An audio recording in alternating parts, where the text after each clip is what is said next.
কেউ যদি সুদ খায়, কেউ যদি ঘুষ খায়, একে ইমাম বানানো যাবে না। কোনো ব্যক্তি যদি বসে বসে বন্ধুদের সঙ্গে ওই কি বলছে পাবজি খেলে অথবা ফ্রি ফায়ার খেলে, একে ইমাম বানানো যাবে যাবে না। কোনো ব্যক্তি যদি বসে লুডু খেলে, ওই যে হার জিত করে লুডু খেলছে মোবাইলে, তাকে ইমাম বানানো যাবে যাবে না। যে ইচ্ছাকৃত নামাজ পরিত্যাগ করছে, একেও ইমাম বানানো যাবে যাবে না। তাহলে বোঝা গেল ইমাম সাহেবের আকীদাও মজবুত লাগবে, আমলও মজবুত লাগবে, তার কেরাতও ঠিক লাগবে। মুসলমান আচ্ছা ইমাম সাহেবকে রাখা যাবে না, আচ্ছা সুদ খাওয়া যাবে ভাই? ইমাম সাহেব খেতে পারবে না, অন্যান্য ব্যক্তি কি খেতে পারবে? হ্যাঁ, আর যদি অন্যান্য ব্যক্তি খায়, কোন সুদখোর, কোন ঘুষখোর, কোন জুয়াখোর, কোন আপনার ওই লটারি কাটনেওয়ালা ব্যক্তিকে মসজিদের কমিটিতে রাখা যাবে? বলতে হবে মসজিদের কমিটিকে কোন ঘুষখোরকে রাখা যাবে না, কোন সুদখোরকে রাখা যাবে না, কোন আপনার লটারি কাটনেওয়ালাকে রাখা যাবে না, কোন জুয়ার আড্ডায় বসনেওয়ালা ব্যক্তিকে মসজিদের কমিটিতে রাখা যাবে না। ইভেন যেই ব্যক্তি দাড়ি রাখবে না, তাকেও মসজিদের কমিটিতে রাখা যাবে। জোর বলতে হবে যাবে না। বলবে হুজুর যার যার দাড়ি আছে ও হিসাব জানে না, হ্যাঁ হিসাব জানে পরিবার চালায় না নাকি? পরিবার চালায় না, তো মসজিদে কোটি টাকা যাবে হিসাব, যে হিসাব রাখতে পারবে না। এ ভাই, মসজিদের যারা আপনার নামাজ পড়ে না, তাকে আপনার মসজিদের কমিটিতে রাখা যাবে না। এটাই হলো চূড়ান্ত, এটাই হলো চূড়ান্ত। যদি আপনি বেনামাজিকে মসজিদের কমিটিতে রাখেন, যারা যারা সাপোর্ট করবে তারা তারা গুনেহগার হবে, যারা যারা একে সাপোর্ট করবে তারা তারা জাহান্নামে যাবে। বেনামাজিকে মসজিদের কমিটিতে রাখা যাবে না। মসজিদ নামাজ পড়ার জন্য বানিয়েছেন না নামাজ ছাড়ার জন্য? কোনটা কোনটা জি? এবার মসজিদের সভাপতি নিজেই যদি নামাজ না পড়ে, মসজিদের ক্যাশিয়ার নিজেই যদি নামাজ না পড়ে, মসজিদের যদি সেক্রেটারি নিজেই নামাজ না পড়ে, ও মসজিদে সেক্রেটারি থাকার যোগ্য আছে না। আলা হযরত আজিমুল বরকত মুজাদ্দিদুদ্দিন মিল্লাত আলাইহি রিজওয়ান ফতোয়া রিজভিয়া শরীফে স্পষ্ট ভাষায় উল্লেখ করেছেন, যারা এই রকম ব্যক্তিকে যারা মসজিদের কমিটিতে রাখবে এরা গুনাহগার হবে। এই রকম ব্যক্তিকে মসজিদের কমিটি থেকে হটানো, তাড়াতাড়ি করে সরিয়ে ভালো পরেজগার, নেককার, নামাজি, দাড়িওয়ালা ব্যক্তিকে মসজিদের কমিটি রাখা হলো জরুরি। কথা বুঝতে পারছেন না ভাই?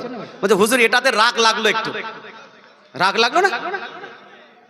মাশাআল্লাহ সুবহানাল্লাহ। বলতে চাই মুসলমান, রাগ লাগলেও কিছু করার নাই।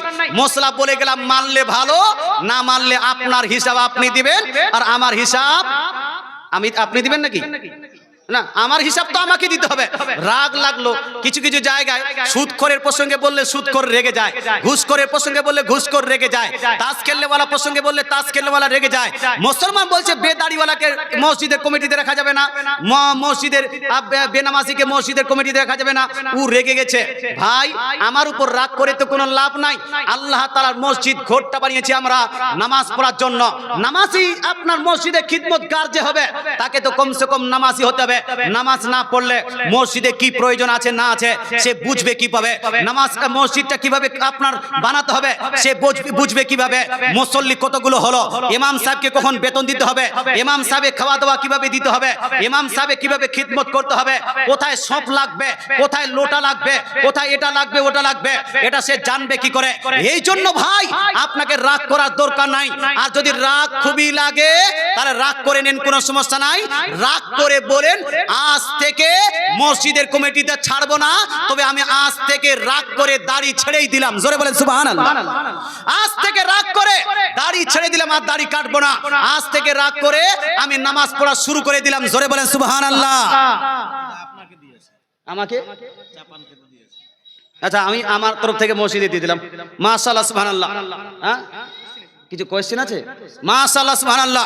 বলতে চাই মুসলমান, এটা আমাদেরকে লক্ষ্য রাখতে হবে, লক্ষ্য রাখা জরুরি আছে। যাই হোক ভাই, একটু দরুদ শরীফ পড়ে আল্লাহুম্মা। সময় তো হয়ে গেছে নাকি? হ্যাঁ না, আচ্ছা ঠিক আছে। ওয়ালা আলে সাইয়্যিদে, হ্যাঁ বলি সব। ওয়ালা আলে সাইয়্যিদনা মাওলানা মুহাম্মদ সাল্লাল্লাহু সাল্লাল্লাহু তাআলা আলাইহি ওয়াসাল্লাম।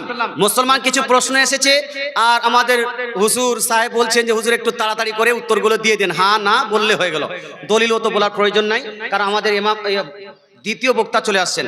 এখানে প্রশ্ন করেছেন চেয়ারে বসে নামাজ পড়া কতটা বৈধ, একটু দয়া করে জানাবেন। চেয়ারে বসে নামাজ আদায় করবেন না, আর বিশেষ করে মসজিদে চেয়ার রাখবেন না। আমাদের এলাকায় যেইভাবে চেয়ারে বসে নামাজ পড়ে, এইভাবে চেয়ারে বসে নামাজ পড়লে নামাজ হবে না। চেয়ার বাদ দিবে, প্রয়োজনে বসে বসে নামাজ পড়বে, শুয়ে শুয়ে নামাজ পড়বে। দিবার ধরে যদি আপনি দাঁড়াতে পারেন তবুও দাঁড়িয়ে আপনাকে নামাজ পড়তে হবে। আর লাট সাহেবের মতো চেয়ার নিয়ে বসে গেছে মানে দাঁড়ানো হলো ফরজ। অনেক কেউ ইচ্ছাকৃতভাবে সময়ের আগেই সলাৎ শুরু করে দেয়। সলাৎ বলতে নামাজ, আচ্ছা, নামাজ শুরু করে দেয়। এই ব্যাপারে ইসলামিক মতে বিধান কি, দয়া করে একটু বললে উপকৃত হব। নামাজ একটা হলো সময় নির্ধারিত ইবাদত, সময় নির্ধারিত ইবাদত। সময়ের পূর্বে জোহরের নামাজ আদায় করলে নামাজটা হবে না। আসরের পূর্বে আসরের নামাজ পড়লে নামাজ হবে না। অতএব আপনারা কেউ সময় না হওয়া পর্যন্ত নামাজ আদায় করবেন না, অন্য নফল নামাজ আদায় করতে পারেন। আপনি বলেন হুজুর আমাকে হাটে যাওয়ার প্রয়োজন আছে, মাঠে যাওয়ার প্রয়োজন আছে, ঘাটে যাওয়ার প্রয়োজন আছে, এই ক্ষেত্রে একটু তাড়াতাড়ি অ্যাডভান্স পড়া যাবে কিনা? না, হাটে যাওয়ার জন্য অ্যাডভান্স পড়তে পারবেন না, ঘাটে যাওয়ার জন্য অ্যাডভান্স পড়তে পারবেন না, অন্য কাজে যাওয়ার জন্য অ্যাডভান্স পড়তে পারবেন না। বরং আপনি হাটে গিয়েই আপনি নামাজ পড়ুন, বাড়িতে পড়ে যাওয়ার কোনো প্রয়োজন নাই। হাটেও তো মসজিদ পাওয়া যায়, আর যদি মসজিদ না পাওয়া যায় আমাদের হাটে বাজারে যে কোনো জায়গায় আপনি নামাজ পড়তে চাইলে সুযোগ সুবিধা আছে না নাই? আছে কি নাই? সুতরাং হাটের বাহানা করে আগে আপনি টাইমের আগে নামাজ পড়তে পারবেন না। এক কথায় নামাজ হলো নির্ধারিত টাইম, সময় নির্ধারিত একটি ইবাদত। সময়ের পূর্বে আপনি নামাজ আদায় করতে পারবেন না, সময়ের পরে কাজা হয়ে যাবে, এবার কাজা আদায় করতে আপনি পারবেন। সময়ের পরে, সময় অতিবাহিত হওয়ার পরে যেটা কাজা হয়ে যাবে কাজা পারবেন, কিন্তু অ্যাডভান্স পাবেন না। আচ্ছা, এখানে তো মনে হয় অনেকগুলো প্রশ্ন করেছে। 1 2 আসসালামু আলাইকুম। আবু জেহেল আবু লাহাব মুসলিম বা মুমিন ছিল? এটা কি লিখেছে? ছিলেন, অর্থাৎ আবু জেহেল আর আবু লাহাব কি মুসলমান ছিলেন? আস্তাগফিরুল্লাহ রাব্বিল মিন কুল্লি যামবি ওয়া আতুবু ইলাইহি। এই প্রশ্নটা করাটাও জায়েজ না। কথা বুঝতে পারছেন? এই প্রশ্ন করাও সন্দেহ করতে হবে। নবীজির উম্মতির মধ্যে সব থেকে বড় কাফির হলো আবু জেহেল। সব থেকে বড় কাফির কে? আবু জেহেল। তারপরে বড় কাফির কে? আবু লাহাব। এরা হলো সব থেকে বড় বড় কাফির। এদের কুফরের মধ্যেও যদি কেউ সন্দেহ করে তাহলে সেই ব্যক্তি মুসলমান থাকতে পারে না। এ ভাই, বাংলাদেশে কিছু বক্তা, প্রথম তো বক্তাটা বললো যে লা ইলাহা ইল্লাল্লাহ, লা ইলাহা ইল্লাল্লাহ পড়লেই মুসলমান হয়ে যাবে, মুহাম্মাদুর রাসূলুল্লাহ কলেমা নয়। একজন তো বললো লা ইলাহা ইল্লাল্লাহর পাশাপাশি মুহাম্মাদুর রাসূলুল্লাহ যদি বলে শিরক হয়ে যাবে, আকরামুজ্জামা। এরপরে আসলো আব্দুর রাজ্জাক বিন ইউসুফ। আব্দুর রাজ্জাক বিন ইউসুফ বলছে 6 মাস যাবত আমি খোঁজাখুঁজি করার পরেও লা ইলাহা ইল্লাল্লাহ মুহাম্মাদুর রাসূলুল্লাহ পেলাম না, লা ইলাহা ইল্লাল্লাহ পেলাম, লা ইলাহা ইল্লাল্লাহ পেলাম।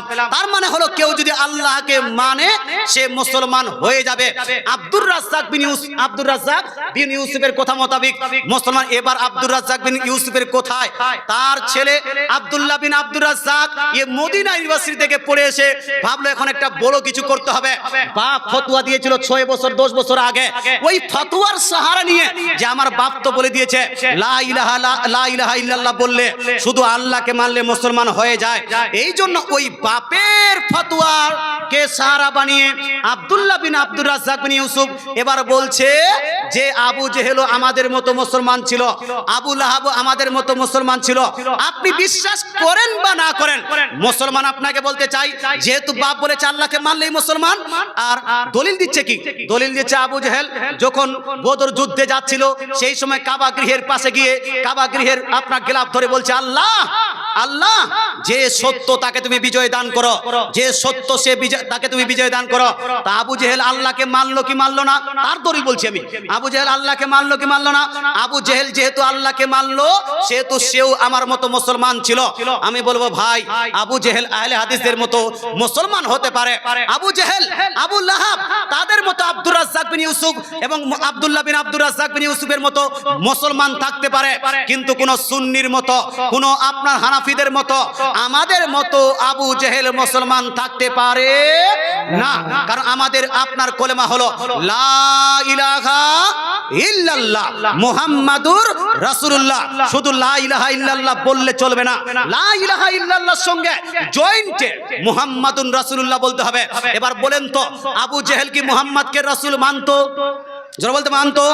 আবু লাহাবকে মুহাম্মদ সাল্লামকে রাসূল মানতো, তার মানে মুহাম্মদ সাল্লামকে রাসূল আবু জেহেল মানতো না, আবু লাহাব মানতো না। আবু জেহেল আবু লাহাব যদি না মানে তাহলে আমাদের মতো মুসলমান হলো? হলো? এ আব্দুল্লাহ বিন আব্দুর রাজ্জাক বিন ইউসুফ এ মুসলমান বলে ক্ষান্ত হয়নি, বরং বলছে লাস্টে যে মুসলমানও ছিল আর হাজী সাহেবও ছিল। আলহাজ আবু জেহেল বলছে আবু জেহেল হাজী সাহেবও ছিল। আবু জেহেল কাবা শরীফে হজ করত। আরে ভাই, এর তারটা ছুটে গেছে, মাথার তার একটাও নাই, একটাও নাই। বলুন তো ভাই, ইসলামের আগে নবীজির শরীয়তটাকে প্রচার করার আগে এই হজ করা হতো হুজুর না তোয়াফ করা হতো? কোনটা? তোয়াফ করা হতো। মানে আপনার ওই কাবা গৃহে তোয়াফ করত হিন্দু, আপনার যারা তখনকার মুশরিকরা ছিল তোয়াফ করত, তোয়াফ করত উজু নাই, কেউ কেউ তোয়াফ করত নাঙ্গা হয়। কি ভুল বললাম হুজুর? খালি আপনি সিগনেচার করে দেন না, বাকি আমি ফেলে দিচ্ছি। এই মুসলমান, আপনাকে বলতে চাই যে তখন তোয়াফ করা হতো, তোয়াফ শুধু করা হতো। কেউ ল্যাংটা হয়ে তোয়াফ করছে মুসলমান। আচ্ছা বলুন তো, কাবা গৃহে কেউ যদি শুধু তোয়াফ করে হজ হয়ে যাবে? বলুন না, হজ হবে? হজ করতে গেলে এই মুসলমান কুরবানি করা লাগবে, হজের জন্য উকুফে মুজদালিফা লাগবে, উকুফে আরফা লাগবে, তাওয়াফে জিয়ারত লাগবে, সাই আপনার বাইনা সাফা ওয়াল মারওয়া লাগবে। এই সমস্ত আপনার এদের এই সমস্ত জিনিস যারা করবে তাকে বলা হয় হাজি। তাকে বলা হয় কি? এই জন্য তাকে বলা হয় কি? হাজি। আপনার এই দেখেন আবু জেহেল শুধু তোয়াফ করেছে, ল্যাংটা হয়ে করলো না, কাপড়া পরে করলো, ওটা ওর ব্যাপার। এরা টেনে টুনে ওকে হাজি সাহেব বানিয়ে দিয়েছে।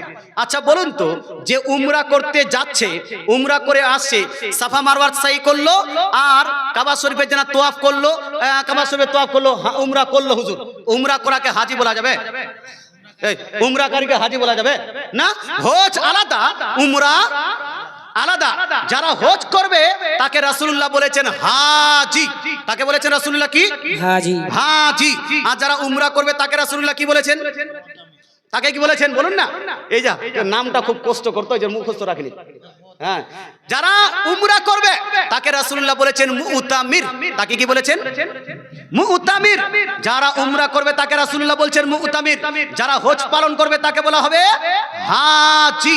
মুসলমান আবু জেহেল শুধু তোয়াফ করেছে, আবু জেহেলকে হাজি তো দূরের কথা, মুতামির পর্যন্ত আপনি বলতে পারবেন না।